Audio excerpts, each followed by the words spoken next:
ja sam Ema i u današnjem videu govorimo o rečima koje predstavljaju problem polaznicima engleskog jezika, a tiču se farmaceutske struke. Ja ću izgovoriti reč i onda vam ostaviti par sekundi kako biste mogli da je ponovite za mnom.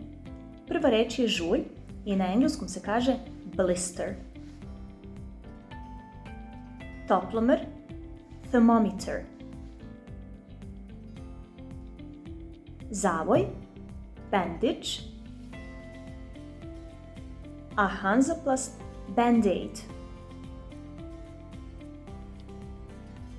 Antibiotici, antibiotics.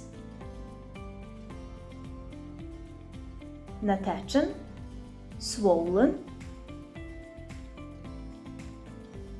Vitamini, dva izgovora, vitamins ili vitamins. Probiotici, probiotics. Sinus, sinus.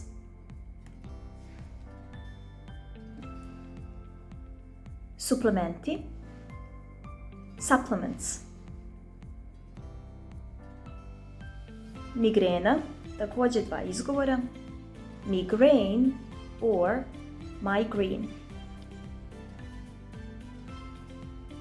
Izmeriti temperaturu, take one's temperature.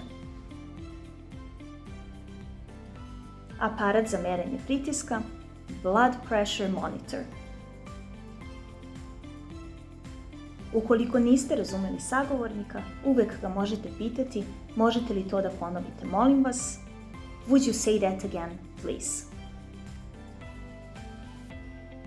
Nadam se da će vam ovaj video pomoći da se što bolje sporazumete u apoteci.